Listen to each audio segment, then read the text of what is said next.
Good morning on our last day in Oregon. We are hitching up and heading south into California today. We've got kind of a long day. It's going to be about 270 miles with a couple of fuel stops. I really think we're going to get there in the dark today, but it is what it is. We got a long way to go. So I'm going to pack up the last few things and we're going to head out of here.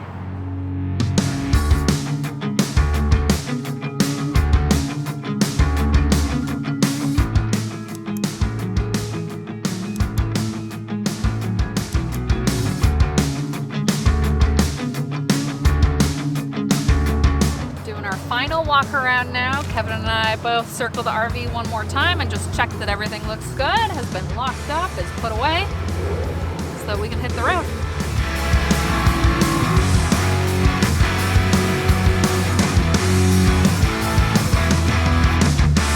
Fuel stop number 1 of 2. I expect it to be a lot more expensive in California.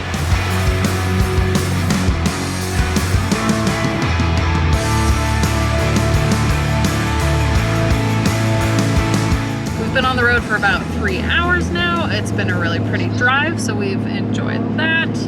And we've been eating snacks. The kids have stayed entertained with books and toys, and now they're playing a game on the tablet. That comes in handy on drive days too. We have another fuel stop coming up in about 30 minutes. So, you know, not too eventful. I've been doing a little bit of work. And I guess the only other thing worth mentioning is when you come into California, you have to stop for an agricultural inspection. And this time they just waved us through, but sometimes they'll ask you, you know, what kind of fruits and vegetables that you have, just to make sure you don't have anything that could cause trouble with pests and such. And so it didn't ask us any of that this time, but as we're going through, he's like, go on, good luck. like what does that mean? Good luck with what? So we were thinking, right, maybe good luck with the gas prices. Good luck, it's gonna be more expensive for you to travel here now. I have no idea. We also have 3 car seats across the back now because Clara has graduated to a high back booster. So instead of just 2 car seats, we now have 3 because we are keeping Clara's old car seat for the new baby. So we're already getting used to this new setup, but it is getting a little more crowded back there already. We also have the dog down here in the footwell, and she looks pretty comfy. She's taking a little snooze. She's a really good dog on travel day, especially. She just sleeps until she thinks we've gotten there, and then she gets excited. So far, so good. So that is definitely a new record for the highest prices we've ever paid for fuel. But on a happier note, we've only got about 2 hours left until we get to our destination tonight and get set up and get dinner. So let's go. Well, we just pulled into, I think this is our last rest stop of the day. And if I'm being completely honest, the day is starting to feel kind of long at this point. I think we're ready to be there. Yeah, we've done 200 miles today. We still have about 70 to go. There was a little bit of time there where I was starting to think we might get there before it's dark, but probably not now. It was daylight savings time change last night into today, so we even have an extra hour of daylight now, but still, it's not going to help us. It's a long way for us to go in a day, and tomorrow's going to look pretty similar to this too, but the drive's been beautiful. I think soon we're going to be heading out of the trees in the mountains and down into where it's a little drier and more desert-like. Neither one of us have actually been in this part of California before, so this is all new to us.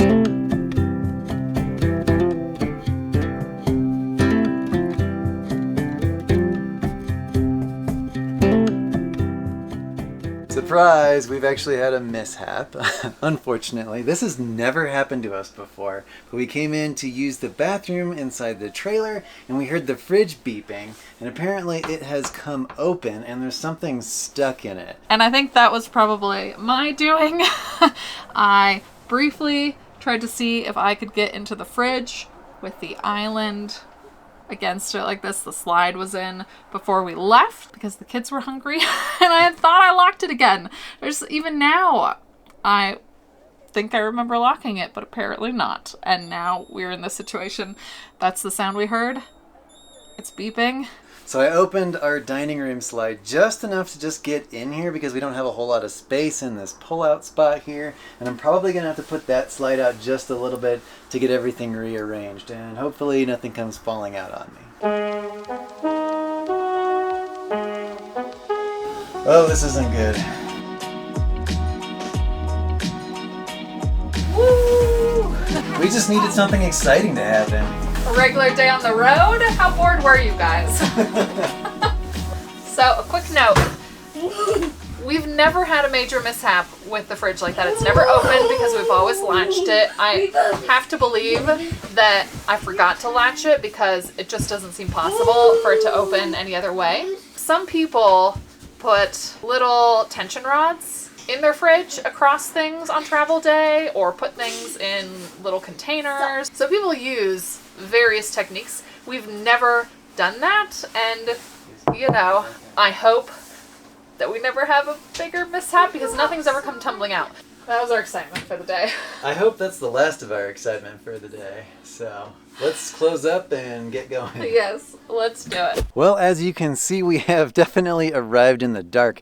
We found this beautiful camping spot, but we're only going to be here one night, so we're actually just leaving the truck attached. So we just got parked. I'm going to check how level or off level we are and use the levelers on the trailer, just the front and the rear ones, to even us out as best I can.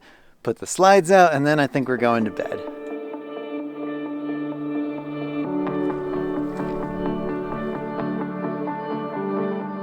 Good morning. We had a really quiet night here last night, and the views here in the morning were just spectacular. The quietness is just what a contrast to the last campground we were at with a little bit of road noise. Yeah, so we're out enjoying. I'm having a tea, Kevin has his coffee, and just looking at the views before we hit the road again today. But this is wonderful. This boondocking spot, like jackpot. I was telling Kevin if we weren't kind of on a schedule to keep moving and this wasn't just planned for one night, it would be a nice spot to stay for a little bit. Yeah, this is the exact kind of spot where you might plan to pass through and then say, well, I'm going to stay for several days because it's just so nice. But we find places like this on a website called Campendium. It's our absolute favorite place to find boondocking spots. And if you pay the membership fee, which is only like $10 a year, I think right now. Don't quote us on it, but it's not very much. Yeah, and they give you map overlays to show where there's cell coverage, where there's BLM land versus national forest, so on and so forth. It's really, really helpful for finding places like this. Yeah, our criteria are kind of starting with location. So finding it on the map, does it make sense for our route or where we want to be? And internet, do they have internet coverage? Because we have to continue to work, we still want to stay connected. And then the reviews on there are awesome, so we can read, did people have a good experience? If not, what was going on? Sometimes places like this have a lot of off-road vehicle noise, and so this place in particular, we got here right the perfect time because it was the end of the weekend and we had read reviews that the week is quiet, hardly anybody here. And then we get a feel for, did anybody feel like it was a sketchy place? Did they feel safe? Was it comfortable? How dirty is it? Sometimes people say that unfortunately others have not cleaned up after themselves. It's a really great site. We look up all of our boondocking spots there. Mm-hmm. So check that out if you're looking for boondocking spots. Think of some of those criteria as you're looking for good sites. And I'm sure you'll find some amazing ones. We've had kind of a slow morning this morning, and it is time to hit the road again. I think tonight's spot isn't going to be quite as nice as this. It's really just like a rest area on the side of the highway, which is why we're kind of lingering here a little bit longer, because we just kind of want to get there and go to bed and then head on the next morning. Luckily, it's a shorter travel day than yesterday, not by too much, but a little bit. So we're going to hit the road, and we'll talk to you guys in a bit.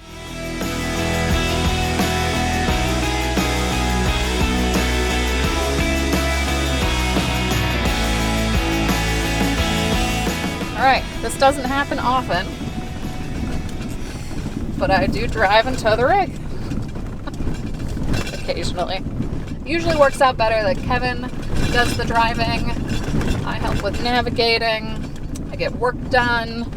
I pass out all the snacks, take care of the kids. Shout out to all the other women drivers for towing their rigs, driving their rigs.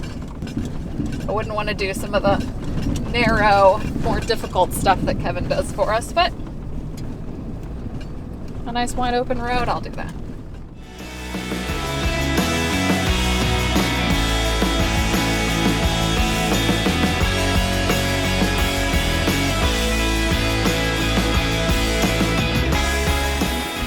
Well, maybe we're getting a little braver as we've been doing this longer and we've parked that big old rig in some definitely different tight spots in places.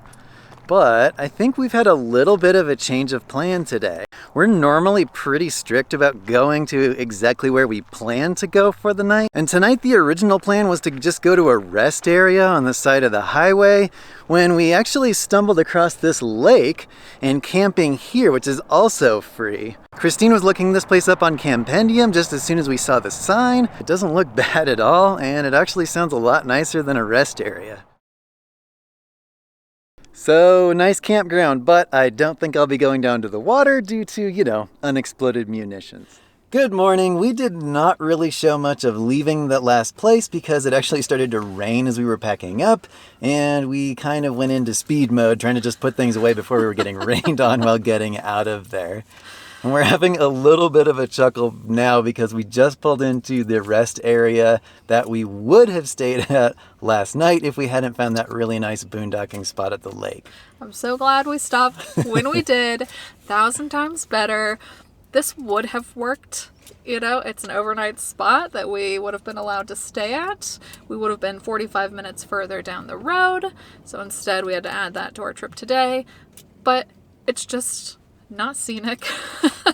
There's other trucks here that surely would have been here overnight as well. It probably would have been louder. The road is right here rather than a little bit removed. So, you know, we're grateful for the change in plans, but again, it would have worked. We're going to continue the rest of our drive today, which will take us to our boondocking spot where we will be exploring Death Valley. We don't anticipate anything else happening on this drive.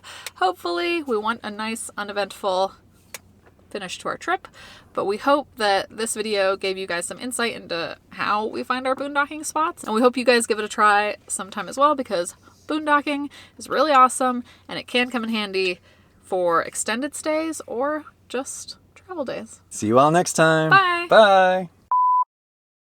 You having fun? It's so deep and it's in my boot now. Kevin just barely put this out far enough that I could get into. When my belly gets a little bigger, that won't work. It'll have to come out all the way. We're laying here moping because one of our main pieces of equipment for filming has died. We usually keep our other smaller camera on a gimbal, which stabilizes the video footage, especially as we like to do a lot of walking and hiking. And so if you notice things are at all different, if things are a little shakier, we apologize. The gimbal died. Yeah, we're sad.